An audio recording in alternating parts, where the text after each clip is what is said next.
हिंदी सिर्फ एक भाषा नहीं, एक भाव है। अलग अलग संस्कृतियों और भाषाओं से भरे हमारे देश को एकता के सूत्र में जो जोड़ता है वो सेतु है हिंदी। ये विश्व में तीसरी सबसे अधिक बोले जाने वाली भाषा है, जिसे दुनिया भर में समझने, बोलने और अपनाने वालों की संख्या लगातार बढ़ रही है। विश्व में सबसे अधिक वैज्ञानिक भाषाओं में से एक माने जाने वाली हिंदी सिर्फ संवाद का माध्यम ही नहीं, बल्कि हमारी सोच, हमारी यादों और हमारी कहानियों की भी भाषा है। तो आज विश्व हिंदी दिवस के अवसर पर आइए लोगों से जानते हैं कि हिंदी का उनके जीवन में क्या महत्व है और कौन से ऐसे लेखक और कहानियां हैं जो उनके दिल में बसी हैं। हिंदी हमारी मातृभाषा है और ये हमारी पहचान है। हिंदी हमारी संस्कृति और एकता का प्रतीक है।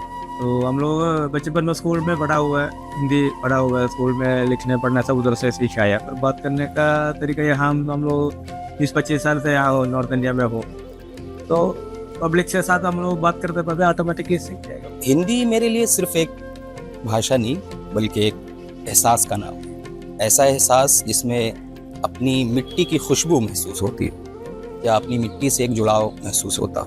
हिंदी भाषा से जो मेरा प्यार है वो मेरी दादी से आया। इसके अलावा एक कवि थे, उनसे हम ऐसे ही भागते हुए कहीं किसी पार्टी में ढेर सारे लोग थे, वहाँ ऑटोग्राफ लेने पहुंचे और उन्होंने एक छोटी सी कविता लिखी। उस कविता के बोल थे, अपनी ढुलमुल आशाओं को विश्वास बनाकर तो देखो, बनते बनते बन जाएगा इतिहास बनाकर तो देखो।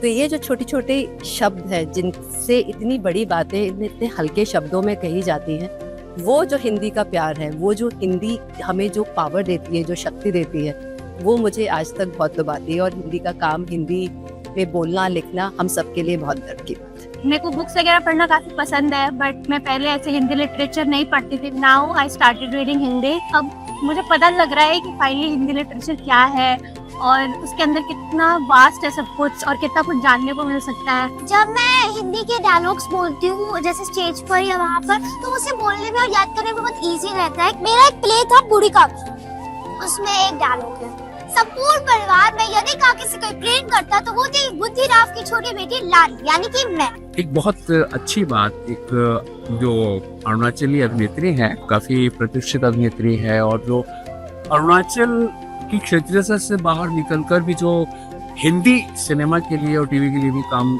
कर रही है, उनका एक बहुत अच्छा वक्तव्य इस विषय में आया है। वो कहते हैं कि भाई हमारे अरुणाचल प्रदेश में 50 से अधिक जनजाति है और ऐसे में हम तमाम भाषाओं को नहीं समझ सकते। तो इस मामले में अगर हिंदी न हो तो हमारे लिए अरुणाचल के तमाम जनजातीय भाषाओं को, पूरे अरुणाचल को समझना बहुत मुश्किल हो जाएगा, क्योंकि हिंदी ही है जो पूरे अरुणाचल को एक सूत्र में पिरोती है।